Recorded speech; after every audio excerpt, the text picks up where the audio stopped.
Hey guys, what's up? Like 2001 A Space Odyssey was actually a pretty good movie. And like, it was a good movie because because for a few reasons. One is it came out like in the 70s or something like that. And it's interesting that in the 70s they thought in 2001 we're going to be in space, we're going to be in a spaceship going to Jupiter, we're going to have a computer on that spaceship and like an intelligent computer, we're going to have video calls and things like that, which we now have video calls, but it's 20 like I mean it's not it's like way past 2001. We didn't have video calls even close to 2001. There weren't even cell phones in 2001. They were cell phones, but they were like not exactly I think they were more like pagers than cell phones in 2001.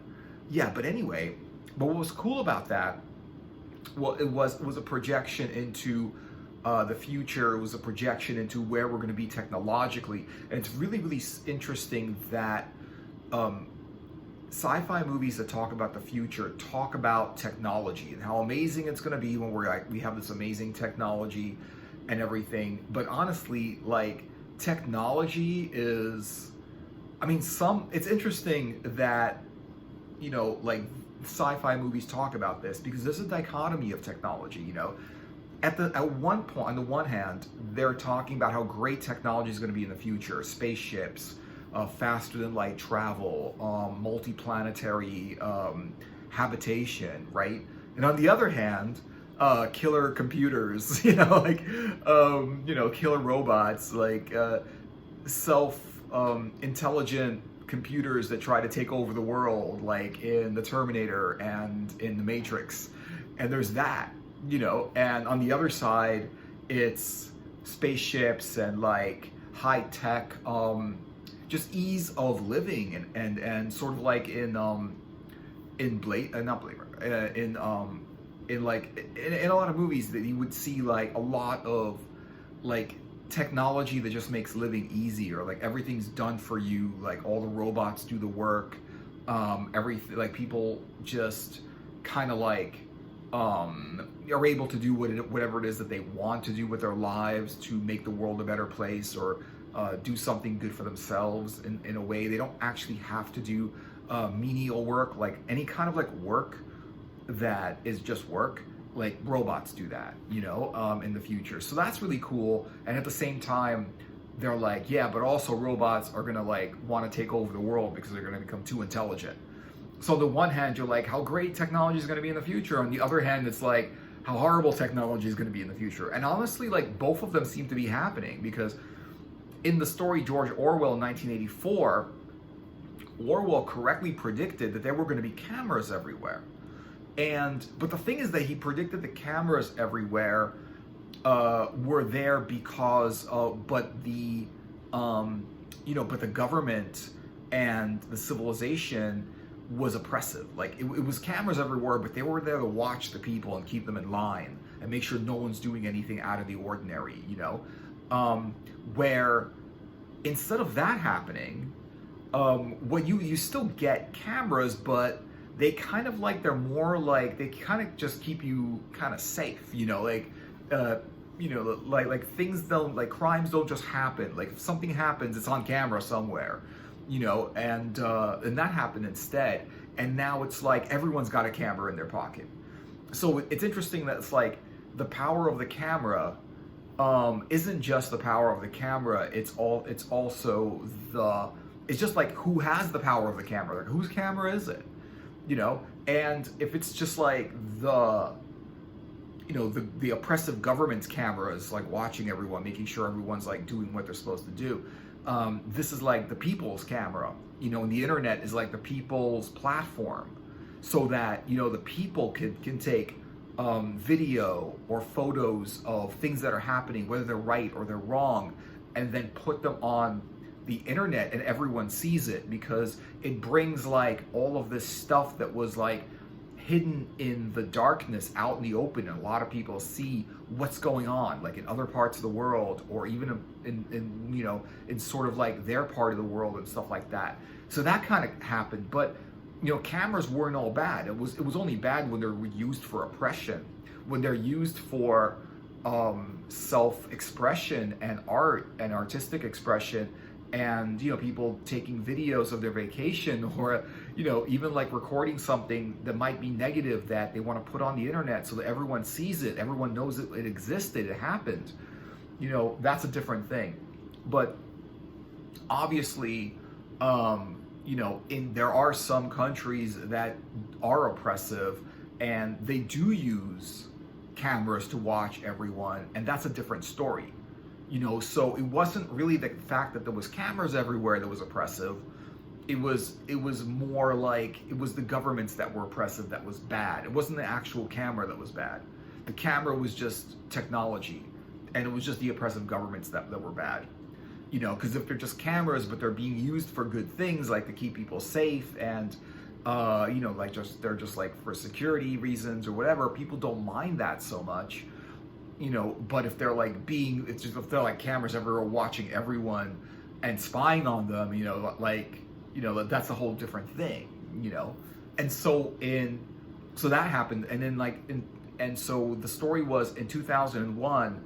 We're going to go to Jupiter, we're going to have advanced computers, and we're going to be able to go into space. And it's interesting that in that time, a lot of the science fiction stories or movies or books were about space travel in that time. And it's interesting that happened all the way from the 70s into the 80s. And I think somewhere in the 80s, the movies went away from space travel. There was some movies with space travel, but there were other movies basically saying because technology got a little bit more advanced, there were home computers, and people started putting there was a movie called The Terminator, where basically in the future,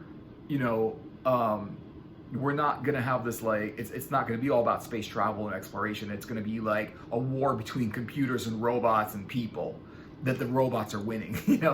And that's an interesting thing. That what's interesting is that 2001 did not predict the future, and neither did The Terminator, because it's nothing can predict the future. And I think at the time no one predicted the rise of pocket cameras, because no one predicted that. People had communicators or whatever it is, where they had a phone, and then in the future we're going to have these little communicators or phones or whatever, and we're going to talk to each other, right? Wireless phones. That was an easy stretch. That wasn't hard to guess that we were going to have that, but no one guessed cameras. No one guessed digital cameras, and it wasn't because it was digital cameras, because you can pretty much take almost unlimited amount of footage with digital cameras. Before, cameras were film, and they were movie cameras. So you would run out of film. You wouldn't be able to take hours and hours of camera footage and then delete it, and then you could just tape over the tape, but it wasn't that it wasn't going to fit in your pocket.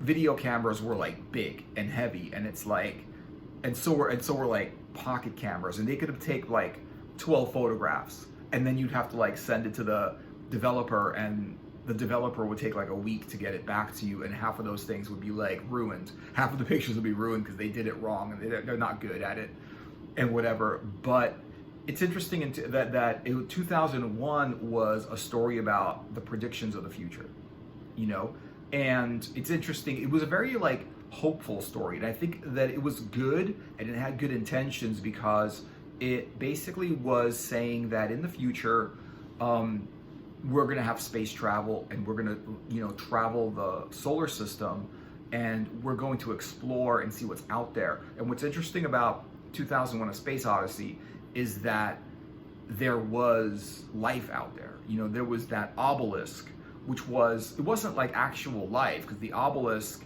nobody knew what that was. I mean, there was actually in the news for a while on the internet about these obelisks that were appearing everywhere and then disappearing again, and it looked like an art installation, really. But people were reminded of 2001, and even the next movie, 2010, which wasn't as good as the first one. Um, and so like besides like the movie being a little bit long and very very slow paced and you want to fall asleep during it, it's still a nice movie and it's very very different from movies that come out that are just like a movie has like a format where movies find that it's supposed to be exciting. A movie's supposed to be like exciting and fun, chase scenes and like shooting, like shooting and cars like crashing into each other and people on airplanes and diving off of airplanes and like good guys and bad guys, cowboys and Indians, like all that stuff. Like Mad Max was a cool movie. Like desert warfare in the apocalyptic wastes of the future, right? So yeah, it was a better prediction of the future than a lot of other movies than Mad Max was. Mad Max also came around. They came out after that, but it was like the future in Australia, where everything was just like sandy and like desert, and there were like criminals everywhere, and it was really bad, But in 2001, it's interesting how it started with, even though like it didn't make a lot of sense, some of it. But I think they made it purposely. They made it purposely not make a lot of sense because they wanted you to question things. The reason things like like come out and don't make sense, I think in art and movies and books and whatever, is because they want you to question it. They want you to ask what's going on. They want to like ask more questions than they answer. It's like if you watch a movie and think, wow, what was that about? It's compelling. It makes you think, and it makes you try to answer the questions the movie raises yourself. Instead, it's just another way to present art. Rather than like answering all the questions, they ask some questions. They answer some, but they ask others. And so what's interesting about 2001 when it started was it was in the Stone Age, and it wasn't even in the Stone Age. It was like pre-Homo sapien humans. Because they weren't just like cavemen or, in the movie, they were kind of like, they weren't really, they were very, very primitive cavemen. Like they didn't have fire, and like cavemen before even like Homo sapien species humans had fire. Like Cro-Magnon man had fire, Homo erectus had fire. I think that they, and there were like other Homo habilis. There were a whole bunch of other creatures, and they were more like Homo habilis, they were like pre-fire. I don't think they had a fire going. In fact, it was the first time that it was an interesting idea. It was like they were talking about like it was the first time where an intelligent like person like first picked up a stick and decided that they could protect themselves with the stick better.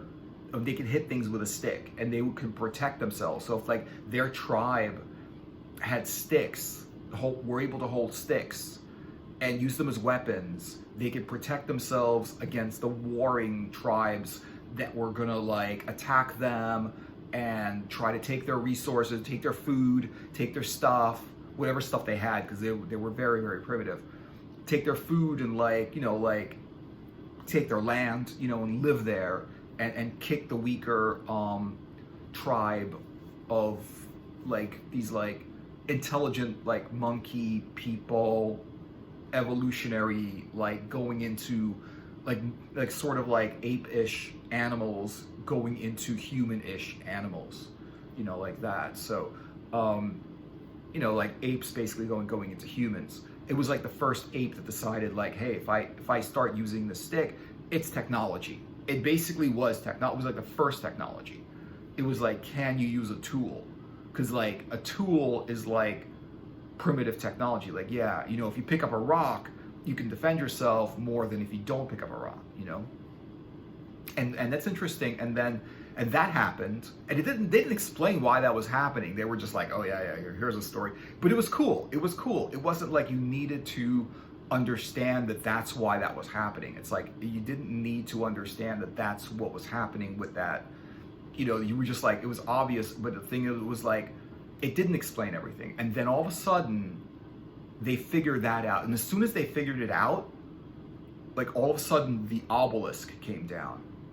And the obelisk was just this stone pillar, and nobody knew what it was from, nobody knew where it was from, and no one knew what the hell it was.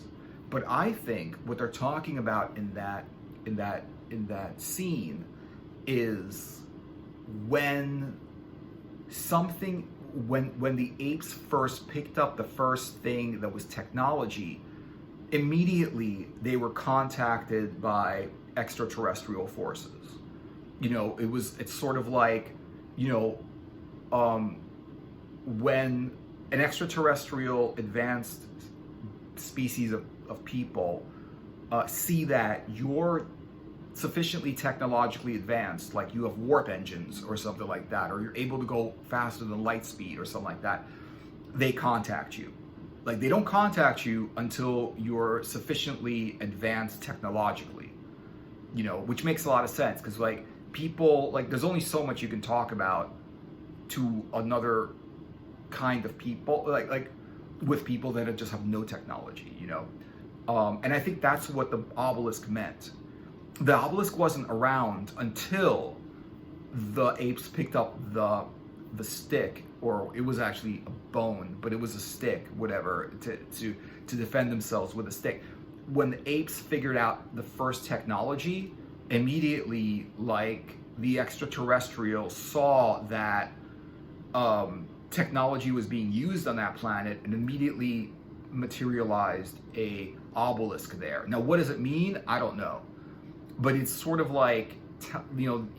sort of like the aliens trying to contact the people that live there, but the people that live there were not sufficiently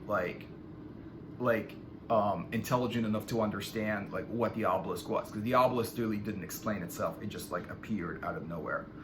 And so that was that, and what's interesting also is the obelisk and the inkle, it's sort of there's a little bit of a similarity there. The inkle was sort of the same way, like a mysterious but it was a fantasy magical thing, and the obelisk was a technological thing. So I think what it was that sort of that the aliens saw that man, or the people that lived on Earth, first developed technology, just the stick, just using the stick as technology. They immediately contacted them and said, and wanted to have more of a relationship with them, because as soon as they developed that technology, the aliens contacted them. And this happened again in the future when people went to the moon and there was an obelisk there. It was the next stage of technology. The first stage was primitive technology, but once you're able to go to the moon in a rocket ship, that's advanced technology. But it's not advanced. I mean, to us it's advanced, right? Because that's where we're at. But it's the next stage of technology, and then blam, another obelisk, the next stage of technology. But this time, the obelisk on the moon, I think, because I did see this a while ago, I think had this it emitted this piercing scream, kind of this noise, and it blew everybody away who was around there. So I didn't know what that was about at all. But the third time the obelisk came around was on Jupiter, and it was the same thing. It was nobody knew what it was. So what was cool about the story was all of all of the space effects and stuff like that, all of the spaceships and how the spaceships were designed, and how the future was supposed to be. And it wasn't that far into the future. It was it was what is it? It was in the 70s, and 2001. It was 30 years in the future or something like that. It wasn't that far in the future, but we already had rockets and we were already going to the moon. And, they figured, hey, in 20 years we'll be able to go to any planet, but we didn't, because NASA couldn't get funding. They couldn't get funding, and it was too difficult to be an astronaut. It's too difficult. The bar is way too high, higher than it has to be.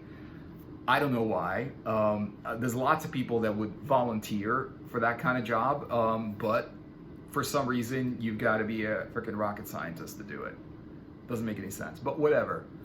You know, I guess they can get people that are just smarter or have more schooling, so whatever. But yeah, so that's interesting. And then the next stage was intelligent computers. You know, intelligent computers, and it's interesting. It went all the way up to over intelligent computers. Like it went from technology that protects your tribe, you know, like a stick from warring tribes, and actually gives you an edge and a way to survive in the forests, in the jungles, in the caves years ago, thousands of years ago. And all of a sudden, technology became too good. Technology became like that computer, HAL, the 9000, the computer, was the best computer that ever came out. It was the highest technology we had. We had spaceships. We had like lunar bases. We had like that circling centrifugal force gravity rotating like it was sort of a spaceship, but it was also like a space station where it just like rotated. And it was cool, like the ship had to rotate at the same level as the space station to dock. That was pretty cool. That's the one thing I remember about it that I really thought was cool. The ship had to rotate at the same momentum to dock in that station. I thought that was cool. And then, so that was interesting. It was like all of a sudden the computer became too intelligent, started thinking on his own, decided it knows everything, and didn't listen to what the people were saying, and then basically they were stuck on this spaceship with a computer that thinks on its own, that wasn't going to save them and didn't want to save them and didn't care, and they couldn't control it, and the computer had complete control over the whole spaceship, over communication with Earth, over going to Jupiter, everything. They just took control of the whole ship, and they couldn't do anything about it. The guy tried to disconnect it, whatever, and the computer's like, no, you can't disconnect it. You know, like that. And then it was like, oh man. And then the part of the movie that didn't make any sense. And this is the thing, there was no ending to it. There was no beginning, there's no ending. And I guess it's because they wanted to tell more of the story. But the part of the movie that didn't make any sense, he falls into this, I don't know what he did. Did he fall into the obelisk? Did he fall into some kind of black hole? All of a sudden he fell into this reality, this other kind of like situation where he was going through this thing, and it was like, did he go into the obelisk? Like, what the hell? Where was he? Like, because the obelisk was already like confusing enough. No one knew what it was. But then the end of the movie was like him just going into this like this space, and he goes into it and says, "My God, it's full of stars," and that's what he says, and that was it. And it was like, well, what the hell happened? Like, where's the where did the none of the storylines went anywhere. Like, what happened to Hal? Like, he just they just ended that storyline. They didn't resolve it. That movie had absolutely no resolution in the plot whatsoever. There was no resolution. They go ahead and they basically make all these scenes, and they open all these like questions, and they show all these like things that nobody understands what it is, and they don't answer anything. There's no resolution. They don't explain any of it. They don't explain what the obelisk is.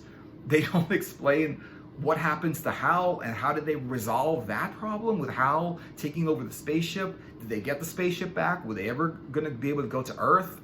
Did they get stuck there? Did they go into another dimension? They don't tell you. It didn't say anything. And besides the movie being long and drawn out, it feels like you watched this movie for no reason, because there was no ending to it. It was like, it didn't resolve anything. It just created another bigger question where, like, where was he? Like, where was that astronaut when he goes like, my God, it's full of stars? Like, what the hell happened? You know, like, what's full of stars? Where is he? Is he in the obelisk? Is he in a black hole? Is he on Jupiter? You know, are they going to ever get back to Earth? And I mean, like, 2010 was even weirder, you know, but it was like, they didn't really warn you this is going to be a weird movie. But I feel like this was an art movie. It was an art sci-fi visual kind of thing that just makes you think.